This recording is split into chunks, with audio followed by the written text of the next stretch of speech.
Beleza, então começando aqui agora a nossa aula 5. A gente está chegando para o final, já a gente vai ter o nosso Nemesis, que é a heurística de Nielsen, que é um pouco maior, mas aqui a gente vai falar um pouquinho sobre composição.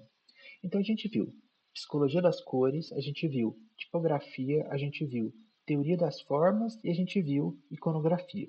A gente viu basicamente os elementos em si separados. A composição é o momento que você vai unificar todos esses elementos para poder criar algo harmônico, né? É a organização espacial de todos os elementos para fazer a sua entrega. Então isso entra muito em trazer simetria, em trazer usabilidade, em trazer alguns princípios que a gente já chega um pouco mais olhando para design por si só, né? Então a gente vai ver um pouquinho das leis de Gestalt, a gente vai ver três específicas leis de Gestalt só, porque são muitas, são 8 leis de Gestalts, então se vocês quiserem dar uma olhada depois é bem legal, olhando para design em si, mas a gente vai trazer três em específico e no geral a gente vai estar olhando para outros três ali princípios, pilares que auxiliam na hora de você criar um design harmônico ali, pensando na sua composição. Então, primeiro ali, a gente vai olhar para três princípios. São seis que a gente vai trazer, a gente vai olhar para esses três primeiros. O primeiro é hierarquia visual. Hierarquia visual nada mais é do que definir ênfase de leitura, né? Então, para onde você quer que o seu usuário olhe primeiro, pensando em texto? Aqui, por exemplo, eu quero que você olhe primeiro para esse grande, depois eu quero que você olhe para esse aqui, que são os subtítulos, e depois eu quero que você olhe para a descrição deles. Isso é hierarquia visual. É você guiar a visão dele a partir de peso de fonte, como a gente viu em tipografia, em cor, por exemplo, em sublinhado, em tamanhos. Tudo isso entra em hierarquia visual, né? É uma mistura de todos os conceitos. Juntando tudo que a gente vai aprender aqui em composição, vai gerar uma hierarquia visual, basicamente.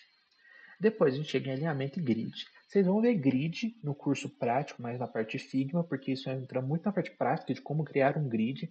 Mas em resumo, grids são linhas que você cria do mesmo tamanho ali, que elas vão criar meio que uma malha quadriculada no seu design para você ter ideia de proporção, né? E principalmente para você ter ideia de alinhamento. Você percebe que, por exemplo, todos os meus textos eles seguem uma mesma linha lógica? Esse aqui está alinhado ao centro, todos esses aqui estão alinhados à esquerda. Eles estão como se fosse uma linha imaginária aqui, ó, sabe? Os marcadores todos uma mesma linha imaginária, enfim. Isso que é alinhamento. É você definir uma linha lógica ali, né, visual, e seguir todos os conteúdos posicionados nela, né? Traz harmonia e coesão com conexão nos seus elementos. Você mostra que tem um flow nos elementos. Se eu deixasse um para cá e um centralizado, né, um alinhado à esquerda, um alinhado à direita e um centralizado e o outro justificado embaixo, ia ficar totalmente sem sentido, ia faltar alinhamento. O alinhamento ele serve justamente para isso, conexão entre elementos. A gente tem um ponto focal. O ponto focal é onde você quer que o seu usuário olhe primeiro. Você quer que olhe para uma imagem, você quer que ele olhe para um texto, então ele entra muito em hierarquia visual, só que o ponto focal ele olha para o elemento principal que você quer que dar ênfase nele. Né? Você quer que o texto tenha mais ênfase? Você quer que a pessoa veja primeiro o título grande? Você quer que ela olhe primeiro para uma imagem? Você quer que ela veja primeiro um botão? Você quer que ela veja uma etiqueta de promoção? O que você quer que ela veja primeiro? Então aí você vai estar definindo o seu ponto focal.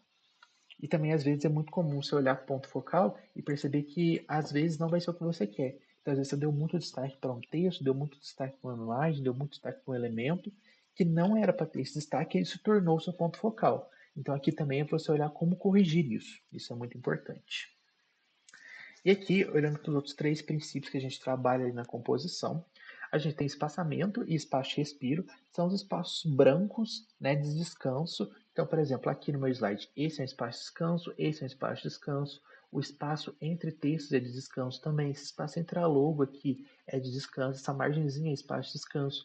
Você não precisa, você nem deve preencher toda a sua interface com elementos, textos, cores, enfim. Tem que ter espaços vazios, tem que ter espaços leves para o seu usuário descansar os olhos, né? Então a gente entra muito para o princípio do design limpo também, que é você ter a harmonia ali e trabalhar com um pouco de minimalismo. Por menor que seja, tem que ter um pouquinho de minimalismo no seu design. A gente também tem a comunicação modular, que ele entra muito em repetição de elementos e criação de identidade visual. Então, você componentizar algumas coisas e repetir elas ao longo do seu design. Então, por exemplo, vocês podem perceber que eu repito muito esses marcadores, eu repito aqueles marcadores menores em xizinho, eu repito os designs que são esses do ladinho aqui, o posicionamento da logo, a fotinha da série que aparece várias vezes, o posicionamento do título. Então, isso é comunicação modular. É você pegar componentes que já existem no seu projeto e replicar ele diversas vezes ali, com pequenas alterações, em momentos diferentes do seu sistema, para poder criar uma comunicação visual e uma identidade visual de todo o seu processo, né? Criar um padrão de comunicação.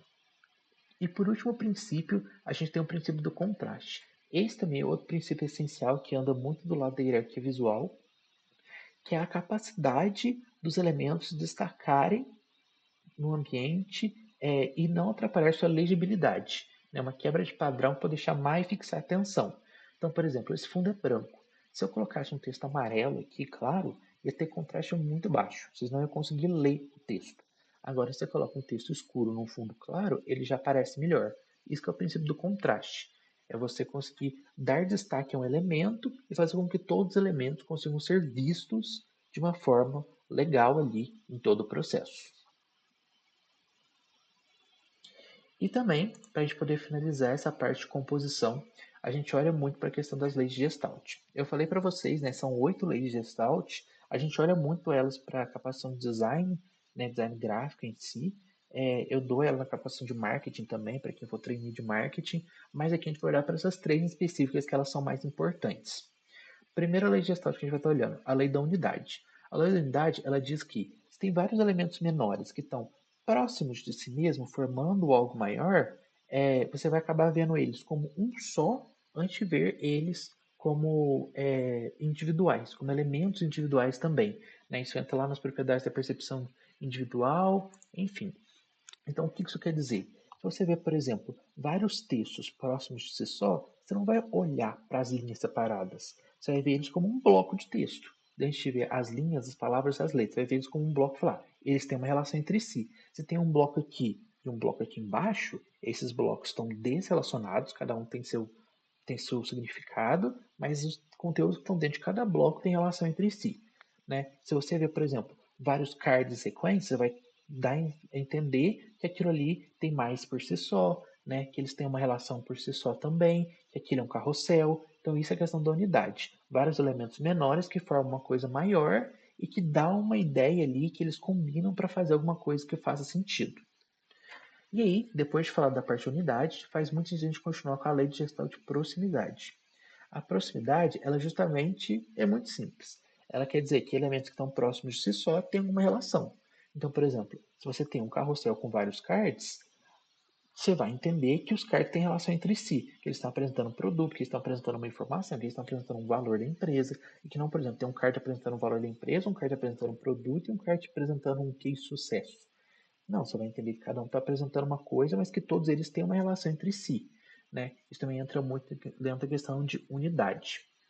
E por último, a gente vai entrar na lei de gestalt de continuidade, que basicamente são elementos que atravessam páginas, atravessam seções e dão a ideia de conduzir a visão do usuário. Isso é muito comum em post, né? Aqueles elementos que cortam páginas, assim, que você consegue ir arrastando para o lado e ver que o elemento continua. Mas a gente pode usar no site também como elementos que quebram seções ou elementos que ficam entre seções ali, ou linhas que atravessam o site inteiro, que vão trazer essa ideia. Um degradê pode ser uma ideia de continuidade também. Tudo isso é uma forma de manter o seu usuário na mesma fisgada que você deu lá no início e mostrar para ele que ainda tem conteúdo mais para baixo, conforme ele vai descendo.